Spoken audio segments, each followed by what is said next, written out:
So I think it's time I bring this one back into the spotlight and give it a little bit of attention. Dolce & Gabbana The One Royal Night. Now I do believe in the past I've covered this one standalone a little bit, but again, that was in the past. As you guys know, as you go through this hobby and you try different things, your taste will develop, right? Whether it be going in the direction of liking things that you never liked before, or the opposite. Things that you used to really like, but then as time goes on, you start to grow out of them, right? I've experienced both sides of that multiple times across a good majority of the fragrances in my collection. And it's what's so crazy, but it's also what's so fun and interesting about this hobby. Your taste develops so much over the years, especially as you continue to try new things on a regular basis. I mean, you know, it's kind of like your palate, your taste, right? If you guys are really into trying different types of food, as you continue to branch out and discover new and different things, you may start to like stuff that you never thought you would. And the reason why I bring all that up, and I know that's quite a digression there, but it's because I've talked about this one before, but I wanted to bring it back into the spotlight. The One Royal Night. One of the main issues that I see with Dolce & Gabbana The One, EDT, EDP, is, of course, say it with me, the performance. Dolce & Gabbana The One, EDT, EDP, not good performers, okay? They just aren't. I don't really think they perform like a beast on anyone's skin. Maybe there are some incredibly blessed individuals out there that get amazing performance out of it. But I mean, I've got bottles dating all the way back to 2015 that do okay, but not great. I've got bottles up until 2017, 2018 that still don't do that good. It's never been a good performer. And again, I'm talking about both concentrations here. And so if you are in that boat like most of us and you want a stronger version of Dolce & Gabbana The One without, you know, going towards a scent that smells somewhat close but is still very much different from other brands and everything, this here is going to be your best bet. Yeah, it's The One Royal Night by Dolce & Gabbana. Same brand, same line, simply a flanker. Now, this is one of their exclusive edition flankers. So that basically means that it's a bit limited. Typically, when you're online and you're looking for this one, it's going to be harder to find. I do have a special link for you down below, first link. You can get a 100 milliliter bottle for $49, which may not really do anything for you if you're not aware. But if you are aware and you've been looking for this one for a while, you would hear that and be like, holy crap, $49 for 100 mil, that's crazy.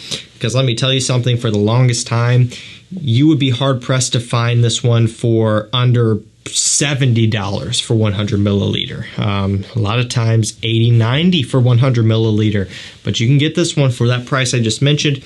I believe you can also get it 150 milliliter for $79, I think is what it is. So depending on if you want to spring for that extra there, would be the better price per mil. But if you don't need an extra 50 milliliters, 100 mil for $49 is still great. Again, I will provide both those links down below, but you can get this one for a really good deal. And I want to go ahead and break down the scent for you here because I love it. I think it smells great. And again, the performance is definitely a winning factor. So let's go ahead and start off with, of course, how this fragrance smells. So when you first spray this one on, oh yeah, you get that amber and that cardamom right off the bat. So it's a little bit warm, spicy. Amber kind of giving it a little bit of a sticky sweetness, the cardamom giving it this oriental spiciness somewhat. Another note that starts to come in very prominently is the sandalwood. So that kind of gives off this creamy woodiness. When it comes to different types of woody notes, there are multiple different ones out there. Typically something like a cedar wood will be a bit more dry, a bit more spicy, a bit more strong and sharp. And so that's not what's going on here. A sandalwood will typically be more smoothed out, kind of creamy, in some instances even a little bit sweet, and that's what you're getting here. So it's very smooth, it's very easy on the nose, very likable, very soft. It's a soft woody note. Now it is worth noting that there is cedar wood listed in the base as one of the notes here, but you don't really pick up on it that often. I mean, it maybe is there a little bit, kind of giving it somewhat of a texture, a little bit of a bite in the far dry down, but really it's all about the sandalwood. And we'll take a look at the full note breakdown for you. So up top we have cardamom and basil. In the mid we have nutmeg and pear wood. And in the base we have amber, sandalwood, cedarwood, and labdanum. So again, you get that oriental top note, the cardamom right off the top. Not really too much basil for me. As you work into the mid, the nutmeg also gives off a little bit of a sweet kind of spiciness. In terms of pear wood, realistically I don't know what that smells like, so I can't answer that for you. But when you get into the base, that's where you start picking up on the amber, the sandalwood. Again, a little bit of cedar wood, but not all that much. The labdanum also kind of gives off a bit of a sweetness, but really it doesn't go too heavy in that direction either. Primarily, it's going to be an amber and sandalwood heavy scent here. Now, you may notice that one thing is missing. And again, this is a little bit sucky, but, we can't change it. The tobacco. There's no tobacco in this version like there is in the EDT and EDP. The tobacco is what really makes Dolce & Gabbana the one what it's known for. It makes it famous, right? And you don't get it here. However, I think that if you are after performance, if you are prioritizing performance, then it's worth it and it's not a big deal, okay? Because again, like I was saying, you're not going to get anything else that close to Dolce & Gabbana, the one with good performance, besides this one. So if performance is your deciding factor, and again, the fact that you can get this for $49 for 100 ml, making it in some instances actually more affordable than the EDT and EDP, the lack of tobacco will probably be okay for a lot of you.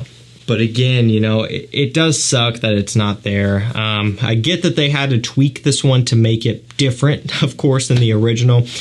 But in a way, it does kind of give it a little bit more of an oriental feel. And another thing that I like about this one is that it's a little bit more soft and smooth than the EDT and EDP.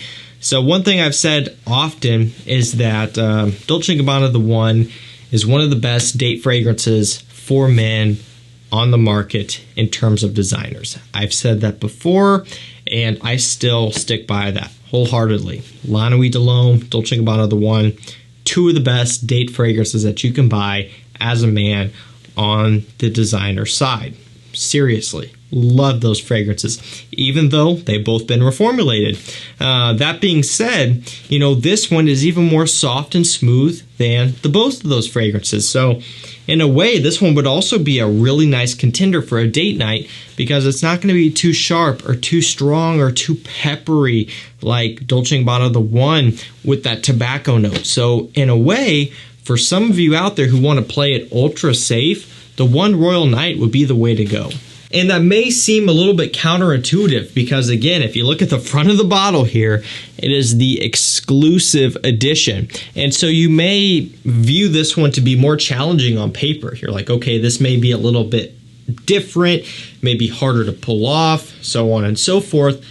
But it really isn't. This one it almost shouldn't be an exclusive edition to me. I think they would have done really a lot better if they would have, instead of putting it in this exclusive edition, if they would have marketed it like Dolce & Gabbana The One Gray, keep it in the original line, keep the production widespread, make it easier to get all the time. I think this one would have had the potential to reach many more people. But because for the longest time it's been a little bit more tricky to get and more expensive up until now, that wasn't the case. And so I think that kind of hurt them there. I think they were really onto something with this DNA, and I think the fact that they kind of marketed it in the way that they did and produced it in the way that they did, it kind of hurt them a little bit. Of course, Dolce & Gabbana, designer brand, they want money. I think they could have done a better job at getting more money out of this scent.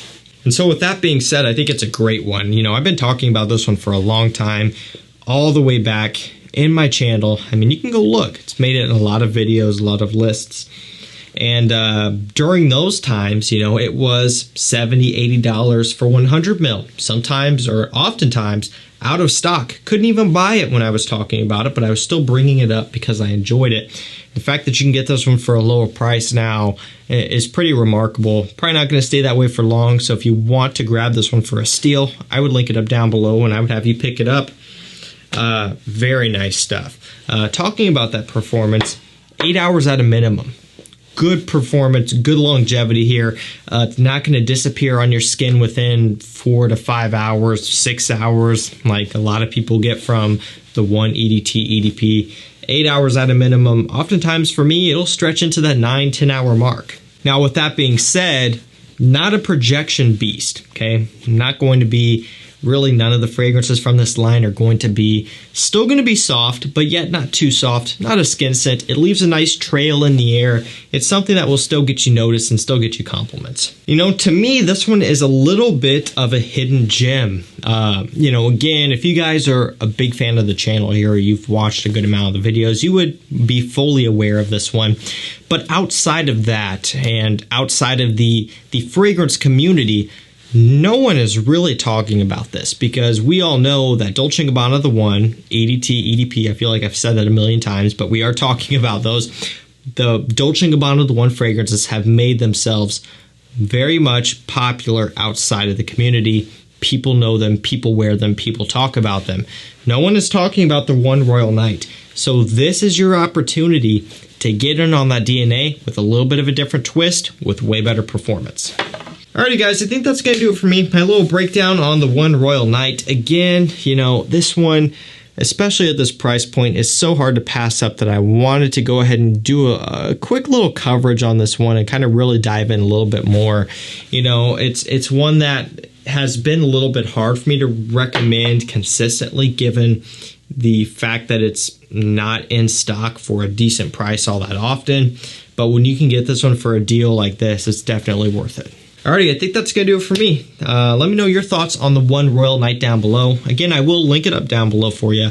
Let me know if you end up picking one up, or if you've already picked one up at that price, and what you think of it also. That's going to do it for me. Thank you so much for watching. Stay safe, stay healthy, and we'll see you tomorrow with another one. Take care.